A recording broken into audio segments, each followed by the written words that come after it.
નમસ્કાર દોસ્તો, સુપરફાસ્ટ તાજા સમાચારમાં તમારું સ્વાગત છે। દેશ, દુનિયા અને ગુજરાતના તાજા, મોટા અને સૌથી મહત્વપૂર્ણ સમાચાર જાણીએ તે પહેલા તમે ચેનલમાં નવા હોય તો ચેનલને જરૂરથી સબસ્ક્રાઇબ કરીને વિડીયોને લાઇક કરી દેજો।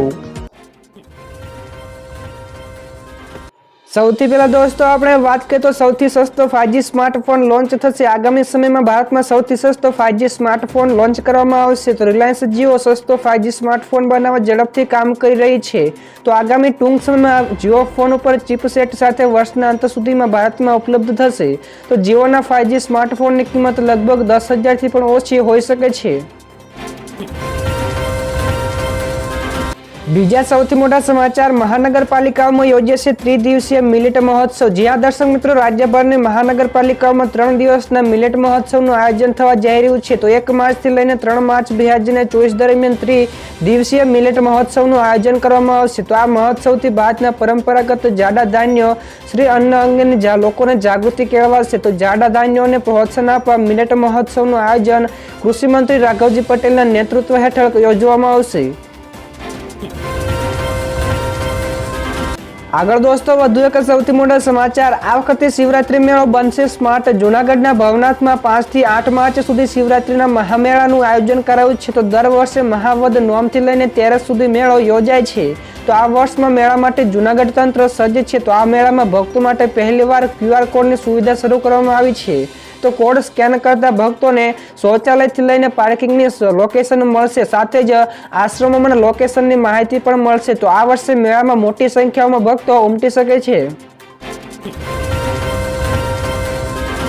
બીજા સૌથી અગત્યના સમાચાર મળ્યા છે। દેશમાં સેમિકન્ડક્ટરના નિર્માણ અંગે પીએમ મોદીએ લીધો મોટો નિર્ણય। પ્રધાનમંત્રી મોદીએ દેશને આત્મનિર્ભર બનાવવાની દિશામાં મોટો નિર્ણય લીધો છે। તો તેમણે ભારતમાં જ સેમિકન્ડક્ટરના હબ સ્થાપિત કરવાનો નિર્ણય લીધો છે। તો આ અંગેની માહિતી કેન્દ્રીય મંત્રી અશ્વિની વૈષ્ણવે એક કાર્યક્રમ દરમિયાન આપી હતી। તેમણે કહ્યું કે દેશમાં સેમિકન્ડક્ટર ફેબના પ્રથમ પ્લાન્ટની સ્થાપના ટાટા અને પાવરચીપ તાઇવાનના કોલેબોરેશન દ્વારા કરવામાં આવશે। તો આ પ્લાન્ટની સ્થાપના ગુજરાતના ધોલેરામાં થશે।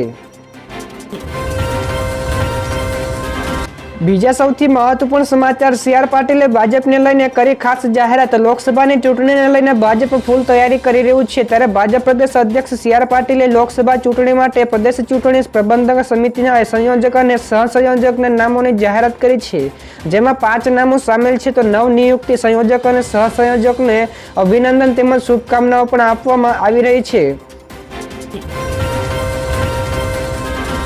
ત્યાર પછીના દોસ્તો બીજા સૌથી મોટા સમાચાર, 25 ડેપ્યુટી કલેક્ટરના ટ્રાન્સફર। જ્યાં દર્શક મિત્રો, ગુજરાતમાં લોકસભાની ચૂંટણી પહેલા 25 ડેપ્યુટી કલેક્ટરના ટ્રાન્સફરો કરવામાં આવ્યા છે। તો નાણાં વિભાગ દ્વારા ચૂંટણી પંચના માર્ગદર્શનને ધ્યાનમાં રાખીને બદલી કરવામાં આવી છે। ત્યારે દોસ્તો નોંધનીય છે કે આ બદલીમાં ઘણા ડેપ્યુટી કલેક્ટરના આંતર જિલ્લા બદલી થઈ છે। તો 2019માં સરકારે ચિંતન વૈષ્ણવને ટર્મિનેટ કર્યા હતા। તો હવે તેમણે પણ બદલી કરાઈ છે। તો આ પહેલા રાજ્યના 38 જેટલા ડેપ્યુટી કલેક્ટર સ્તરના અધિકારીઓની બદલી કરવાના આદેશો પણ કરાયા હતા।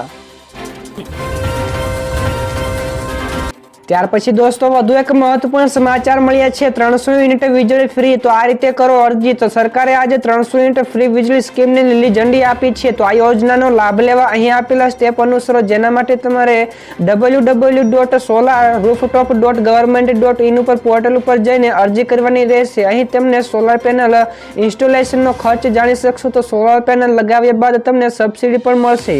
તો આ યોજના અંતર્ગત તમે વાર્ષિક 15,000 રૂપિયા સુધીની બચત પણ કરી શકશો।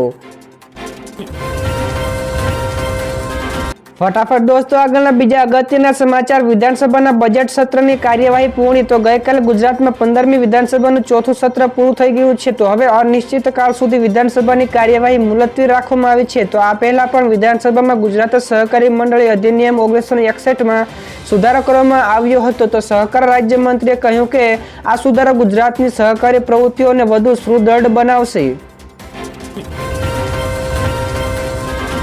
તો દોસ્તો બીજા સૌથી અગત્યના સમાચાર સામે આવ્યા છે। NPS કર્મચારીઓ માટે સારા સમાચાર। CM ભૂપેન્દ્ર પટેલની સરકારે ગઈકાલે રાજ્યના કર્મચારીઓને લઈને મહત્વપૂર્ણ નિર્ણય લીધો। તો મોંઘવારી ભથ્થું વધારાની સાથોસાથ મુખ્યમંત્રીશ્રીએ નવી પેન્શન યોજના NPS અન્વયે કર્મચારીઓના 10% ફાળા સામે રાજ્ય સરકારનો ફાળો 14% કરવાનો નિર્ણય લીધો છે। તો આ ઉપરાંત સરકારે કર્મચારીઓને LTC માટે 10 પ્રાપ્ત રજાઓની રોકડની ચૂકવણી 7મા પગાર પંચના ધોરણ મુજબ કરવામાં આવશે।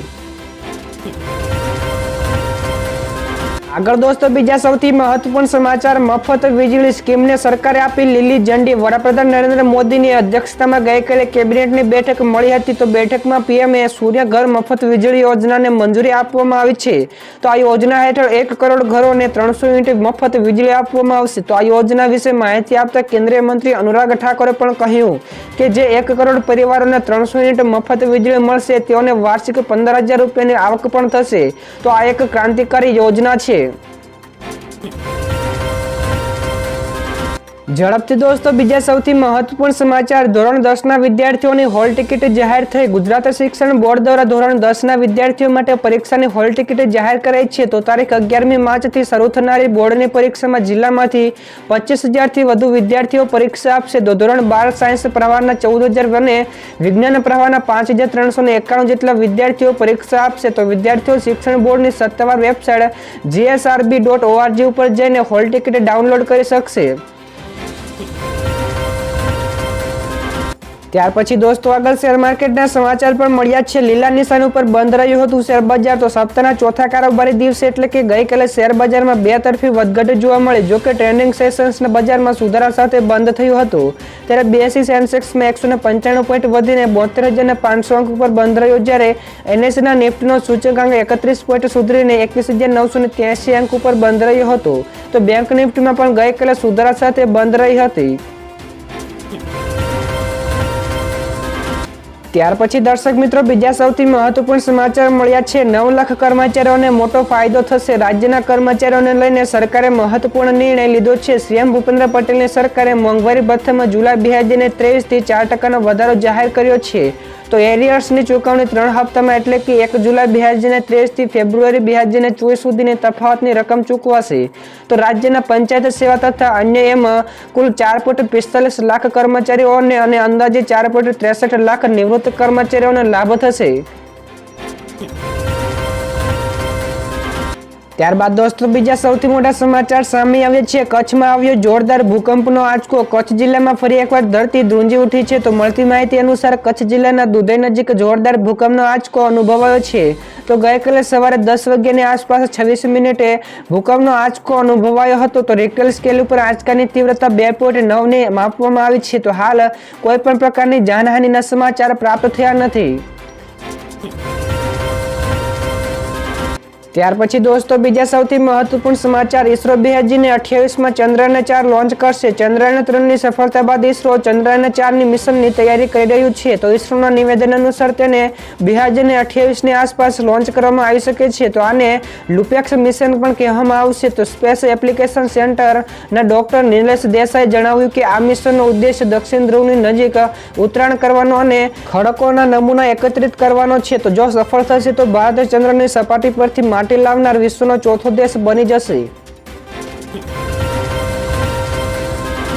ત્યાર પછી દોસ્તો આગળના બીજા સૌથી મહત્વપૂર્ણ સમાચાર સોના અને ચાંદીના ભાવ વિશે પણ મળ્યા છે। તો આ અઠવાડિયામાં સોના ચાંદી સસ્તા ભાવે કારોબારી કરી રહ્યા છે। તો ગઈકાલે તેમના ભાવમાં ઘટાડો જોવા મળ્યો। તો બુલિયન માર્કેટમાં નવા સોના અને ચાંદીના ભાવમાં થોડો ઘટાડો જોવા મળ્યો હતો। ત્યારે દિલ્હી બુલિયન માર્કેટમાં સોનું 10 રૂપિયા સસ્તું પ્રતિ 10 ગ્રામ અને ચાંદી 100 રૂપિયા સસ્તી પ્રતિ કિલોના ભાવે ટ્રેડ કરી રહી છે। તો ગુજરાતમાં 10 ગ્રામ સોનાનો ભાવ આ મુજબ છે। અમદાવાદમાં 64,107 રૂપિયા અને રાજકોટમાં 64,130 રૂપિયા છે।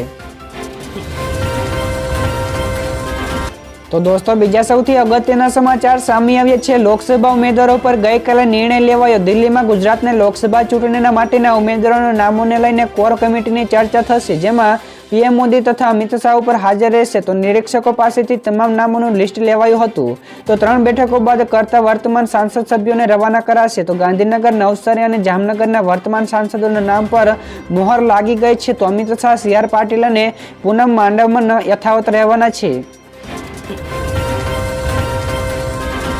આગળ દોસ્તો વધુ એક સૌથી મોટા સમાચાર મળી રહ્યા છે। ખેડૂતોની ચિંતા વધી, માવઠાથી થઈ શકે છે માર્ચ મહિનાની શરૂઆત। માર્ચ મહિનો રાજ્યના ખેડૂતો માટે ચિંતા વધારનારો મહિનો બની શકે છે। તો હવામાન વિભાગે જે આગાહી કરી છે તે મુજબ 1 અને 2 માર્ચે રાજ્યમાં કમોસમી વરસાદની થઈ શકે છે। તો વેસ્ટર્ન ડિસ્ટર્બન્સના કારણે પવનની દિશા બદલાઈ શકે છે અને ભારે પવન પણ ફૂંકાઈ શકે છે।